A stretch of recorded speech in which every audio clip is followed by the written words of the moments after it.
Birleşen Ştatlaryň Ukrainadaky elçisi Jeffrey Piat bu regionda parahatçylygyň orun almak üçin ortaýyň günnor Ukraina wagtdaky çemeleşmesini üýtgetmegiň derurdygyny aýtdy. Bu barada kärdeşim Ýoşanan Nurwan has giňişek maglumat taýýarlady. Birleşen Ştatlaryň Ukrainadaky elçisi Jeffrey Piat bu regionda parahatçylygyň orun almak üçin ortaýyň günnor Ukraina çemeleşmesiniň üýtgemeginiň derurdygyny aýtdy.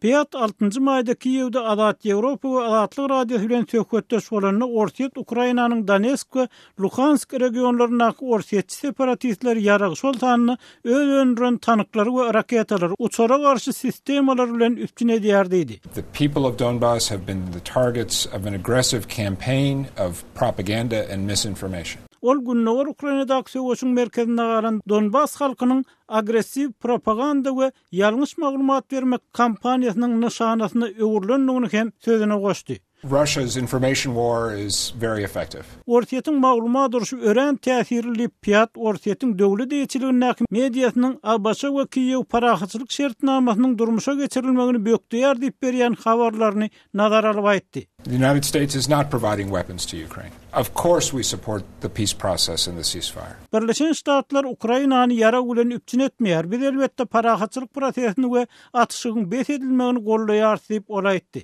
Piat Birleşen Ştatlaryň Ukrainanyň özüň täýärliligine we toprak bütegüýligine şeýle-de Ukraina prezidenti Petro Poroshenkonyň parahatçylyk planyny gollaw berýänligini nygtady. Biziň ählimiz parahatçylyk isleýär diýip Piat aýtdy. We all want peace. Russia has to change its approach to make that happen. Parahatçylygyň ýol almak üçin ortaýyň öz çemeleşmesini üýtgetmegi zerur.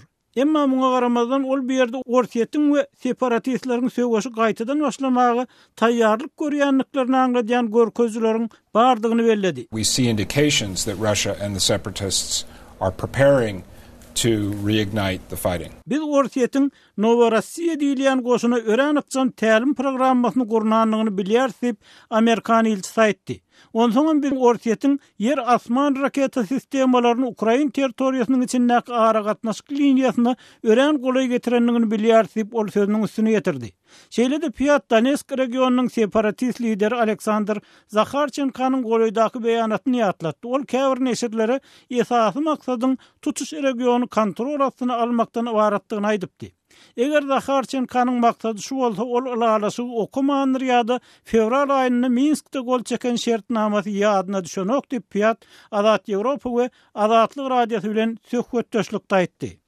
Kärdeşim Ýoşanan Nurwanyň taýýarlan maglumatyny dinlediňiz. Habarlar günnelik gepleşigimizde goňşy Owansana deýişli maglumatymyz bilen dowam etdirýäs.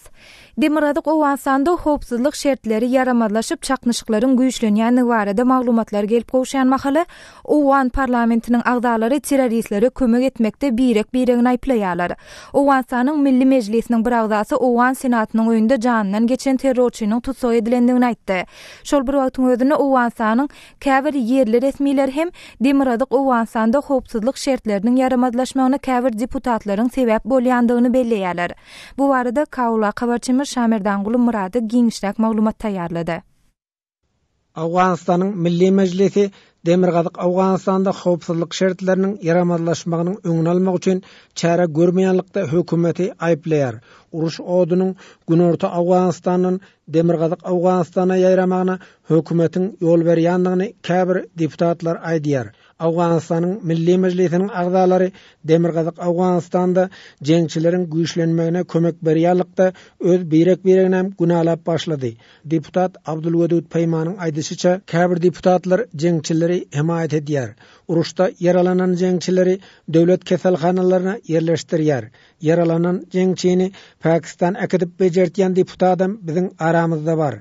Peyman aýtdy. İntihari miyara zahmi kada 400 bistar meberin. Men to vakila meşnasum ki zahmi talebe da Pakistan burada tadawi. Daşaryurtly jeňçileriň Pakistanyň Weziristan atly regionundan Awganistana geçýändigini we Demirgadyk Awganistanyň merkezi ady ýurtlar bilen serhetleşýän sebäplerinde olaryň ýerleşýändigini resmiler aýdýar.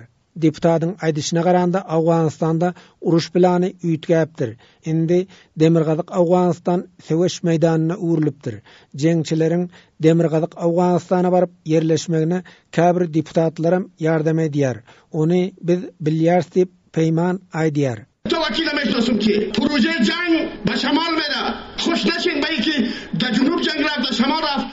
Ýöne ol söwüşçileri himayet edýän deputatlaryň adyny aýan etmedi. İslam Döwleti adly toparyň agzalarynyň hem Demirgazyk Awganystanda yerleşýändigini resmiler boýun alýar. İslam Döwleti adly toparyň Demirgazyk Awganystana howp abandyrýandygyny Awganystanyň içeri işler ministri Nurul Haq Ulumy hem tasdiklady. Daeş adly toparyň jeňçileriniň Demirgazyk Awganystandan goňşy ýurtlere de wehim salyp biljekdigini Ulumy belläp geçdi.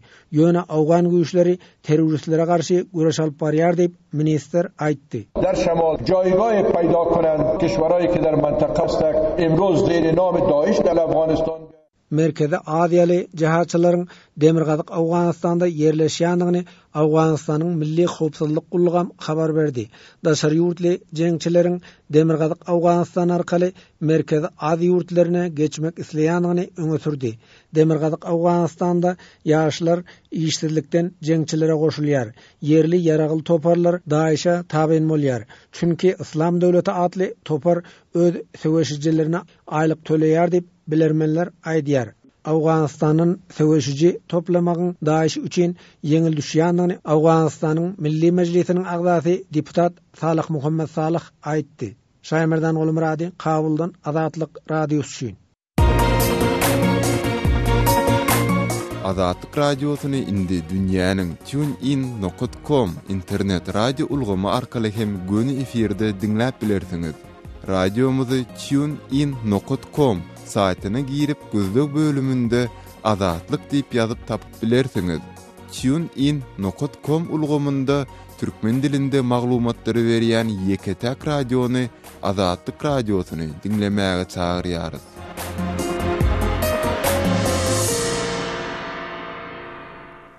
Gepleşigimizi Türkmenistana değişli maglumatlarymyz bilen dowam etdirýäs.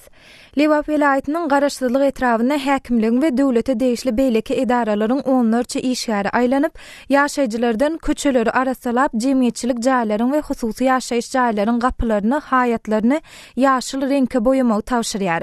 Bu çäräniň giň gerimde alınıp barylmagy netijesinde garaşdyrlyk etrawynyň guruluş garytlaryny satýan ençeme dukanda ýaşyl reňdäki boýaň hem satylyp gutarany aýdylýar. Yerli resmi bu çäräniň ýurt boýunça geçirilýän iň awadan etrawatly bäsleşige görülen taýýarlyk bilen baglanyşyklydygyny aýdýarlar. Lewapda habarçymyz Osman Halifowyň taýýarlan maglumaty.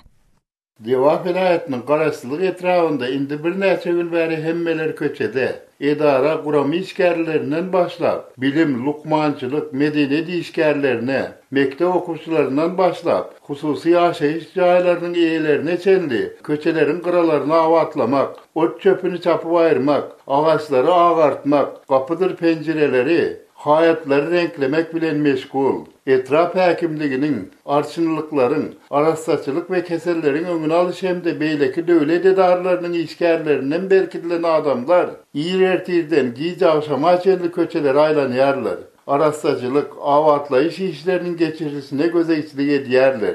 Etraf merkeziniň Demirgazyk köçesiniň ýaşaýjysy Sapar, düýün öýüne goltugy papkala adamyň ýanynda bir gyýyz bilen gelip, özüni etraf arasaçylyk we keselleriň öňüne alyş edarasynyň baş lukmany diýip tanıştyrandygyny, köçäniň öz öýüniň gawatyndaky bölegini arasalamagy talap edendigini aýtdy.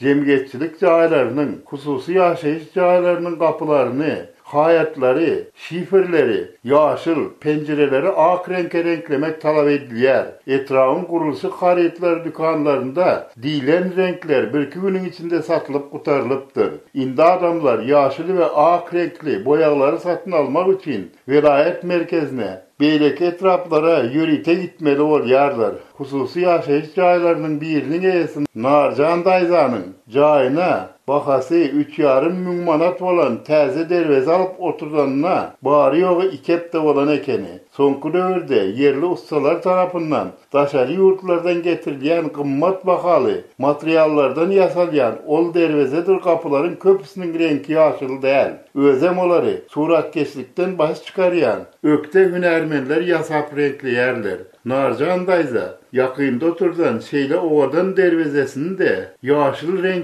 renklemegi talap edendiklerini aytdı. Menindi yine derveze oturdup beren ustaları çağırmalı. Dervezeni yaşıl renklemek için efesli çıkta jetmeli. Beteri derveze yaşıl renk düşen oğam görkünü kaçırıyar deyip narcan dayza zeyrendi. Yerli resmiler bu çarelerin yurt boyunca indi 3 yıl beri ıglan edilip gelinen in avadan etravatlı bəsleşigine tayyarlık bilen bağaldığını aydiyarlar. Habarçymyz Osman Halifiň taýýarlan maglumatyny dinlediňiz. Hormatly dinleýijiler, şoňa meňdeş arasalaýyş we awatlaýyş çäreleri siziň etrawyňyzda hem geçirilýärmi? Bu barada bize gurrun beriň, öz başdan geçirýän tejribeleriňizi biziň bilen paýlaşyň. Biziň medpuat e-mail belesi gmail.com e-mail adresimizde haturadyň ýa-da Moskwadaky telefon belimiz 7926 236 04 55. Jaňydan ýa-da SMS ýazyň. Aşgabatyň Goloýnaky Gökderede 22 aprelde 60 kilometr aralygy geçirilen atly marafonda bir näçe ahalteke atynyň ölenligi hakynda resmi bolmadyk habarlar ýaýrady. Emma türkmen medpuaty bu habarlary ne tasdiklaýar ne de reddedýär. Azatlyk radiosu bu habar bilen gyzyklanyp yerli synçy ýaşlykda kän at çapan ýazyjy Amanmurat Bugaýew bilen söhbetdeş boldy.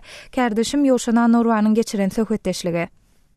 Amanmurat at bayramına gabatlap 60 kilometre geçirilen at marafonunu bir näçe atyň ölenligi hakynda habarlar çykdy sosial ulgamlarda. Siz şu habary tasdiklap ýa inkar edip biljekmi yerli çeşmeler esasında? Türkmenistan'ın devlet atxanasında işleyen iki işler, katyň şol Gökderede geçirilen at çapşygyna, at marafonuna ölellüğüne aitdi bir täzelgem däleken bundan 10 ýyl çemesi olur. Aşgabat Bokurda aralygyna geçirilen yürüyüş marafonuna da 3 at ölüneken, şondan soň goýup edilipdir, ýöne ýene dikeldiripdir bolsun.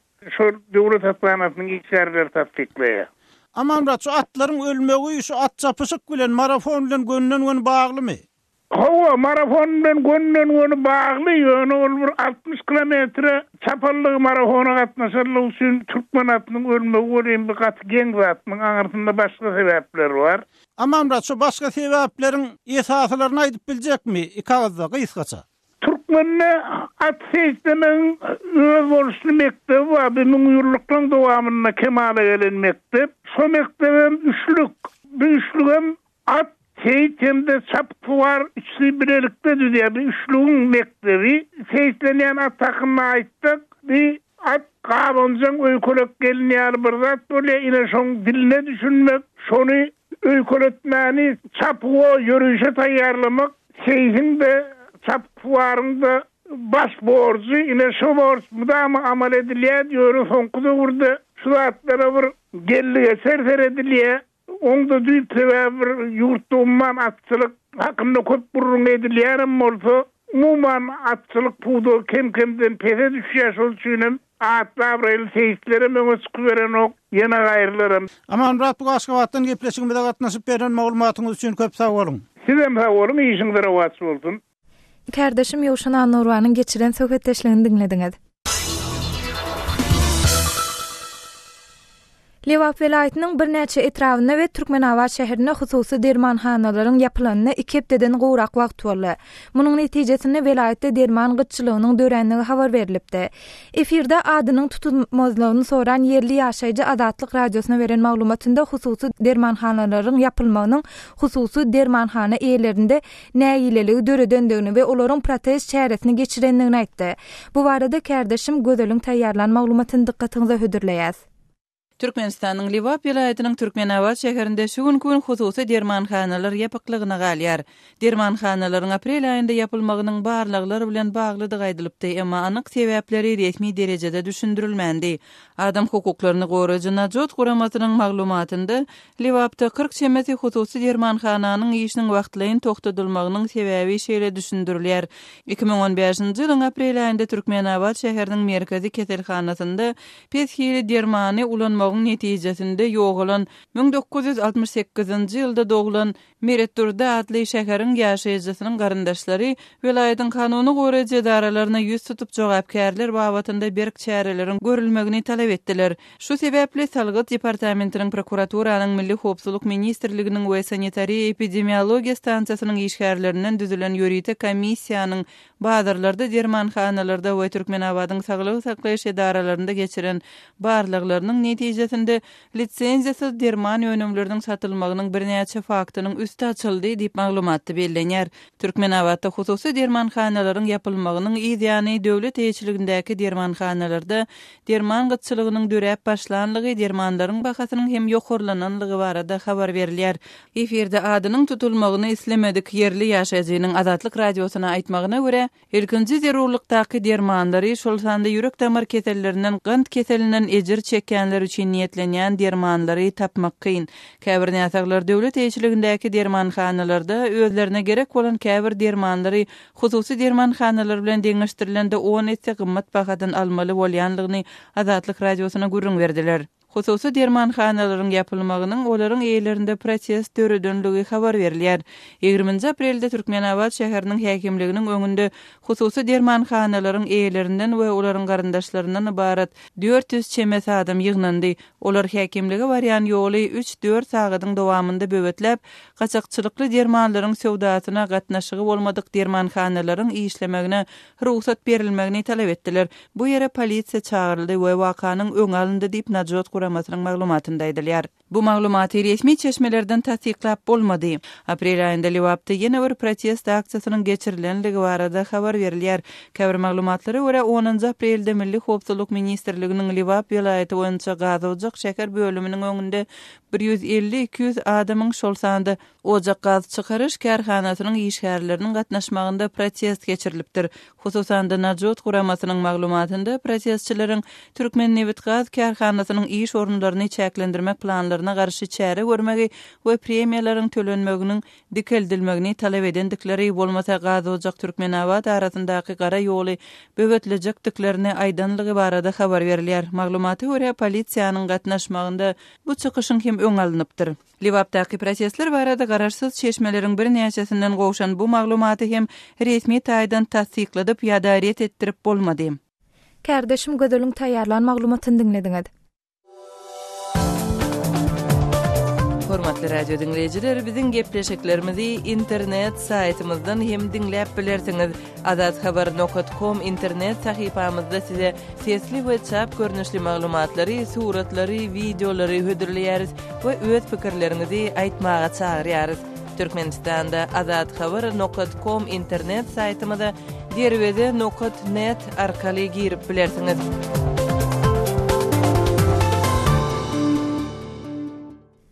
Liwap welaýatynda guruluşy işleri bilen meşgullanýan iki hususy firmanyň işgärlerine eýen bir näçe aýdan bäri aýlyk haklarynyň berilmeýänligi baradaky maglumatymyz biziň azathabar.com web saýtymyzyň we Facebook we Kontaktdaky sahypalarymyzyň okuyjylarynyň arasynda uly gyzyklanma döredip oňa onlarça tesbir gelip gowşdy. Şol tesbirleriň esasynda kardeşim Ýowşan Norwanyň taýýarlan maglumatyny dinläliň. Azatlyk radiosynyň dekabrdan bäri aýlyklaryny alyp bilmeýän guruluşçylar barada habar azathabar.com web saýtymyzda we sosial ulgamlarda bir topar seslenme döretdi. Liwapdaky wurçymyz Osman Haliýewiň beren maglumatyna we Altynul hususy firmasynyň adynyň aýdylmalygyny soran işgäriniň tasdiklamagyna görä, Liwapda aýlyklaryny alyp bilmeýän onlarça işgär işden çykyp arskalyny başga ýerden gözlemäge mejbur bolupdyr. Aýdylmagyna görä aýlyklaryň gijikmesi diňe hususy firmalara hem degişli däl. Bu ýagdaý döwlet edaralaryna hem bar diýen maglumatlar gowşýar. Azatlygyň Facebook sahypasynda bu habaryň aşagyna pikirini galdyran okujymyz Atabek Reýim bu ýagdaýda ýagny aýlyk alman kim işler diýen soraw berýär we şu sebäpden adamlaryň daşary ýurtlara iş gözläp gitmäge mejbur bolýanlygyny aýdýar. Menin özüme türkmen nimäge utanýan. Saýyn Jemhur başkanymyz Berdimuhammedowyň habary ýokdur. Ministrler iýmişdir, başlyklar iýmişdir diýip Atabek bu ýagdaýyň sebäbini pudak ýolbaşçylaryndan gözleýär. Helbida atly okujymyz bolsa adamlar näme melka diýip soraýar. Al türkmen atly okujymyz bir ýerde meselanyň diňe ýolbaşçylara baglanlygyny, hem halkyň özünde de günä bardygyny düşündirmäge çalışýar. Ne işiňiz var döwlet işini? Giden pul berip okuyaňyz. Ondan soň iş tapmany öýrseňiz, tapsaňyzam aýlyk berenok. Menden nesihat, daşary ýurtda okaman işläň. 10 san sygyral, yeterlik, başga zat gerek gal. Özüň başlyk, özüň han bolarsyň. Ýylla 8 göle berse, başga zat gerek däl. Hady wakalim diýip Ali Türkmen ýazýar.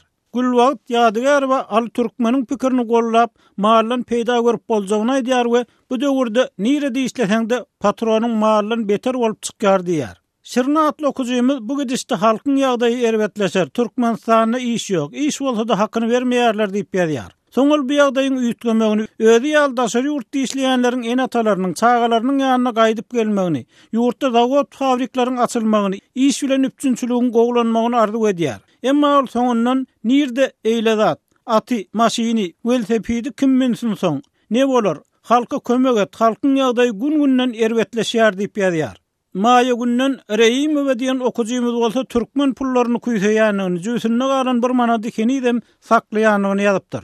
Gülnaz Allahnazar we maslahatlarda pula satylan ýaşullar oturtmada halky dinle diýip ýazýar we häkimleriň ol ýaşullary bir zat diýäýseň basar diýip gorkudyanyny aýdýar. Azatlyk radiosynyň Türkmenistanyň aýlyklaryň gijikmesi barada çap eden maglumatyna seslenme ýadanlaryň arasynda olalky prezident Sapar Murat Niýazow öwýänler hem bar. Mysal üçin Dinara Hüseýinowa atly okujymyz öňkü prezidentiň elini öpüp başymyza goýmagymyz gerek. Eýle biri inni gelmez diýip ýazýar. Bagtyar bul da atly okujymyz bolsa oňa ne kadar körsiňiz diýip jogap berýär we Türkmenistanda hemme zadyň çözgüdi saýlawdadyr. Saýlaw bolmasa hiç bir zat düzelmez diýär. Kardeşim Ýoşana Norwanyň taýýarlan maglumatyny dinlediňiz. Hormatly dinleýijiler, biz şu gün ýeri bilen Facebook we Kontaktdaky okuyjylarymyzdan Türkmenistanda Georgi lentalaryny zakynýan adamlaryň artyp başlanyny gözeýilýär. Ukrainadaky krizisde orset para separatistleriň bu lentany ulanyp başlamagyndan soň käbir ýurtlarda onu gadawan etmek barada çağrışlar hem boldy. Siz Georgi lentalary barada näme pikirde diýip soradyk. Bu soraw okuyjylarymyzdan ençeme tesvir gelip goşupdyr. Häzir şol tesvirleriň käbirlerini siziň dikkatiňize ýetirmekçi.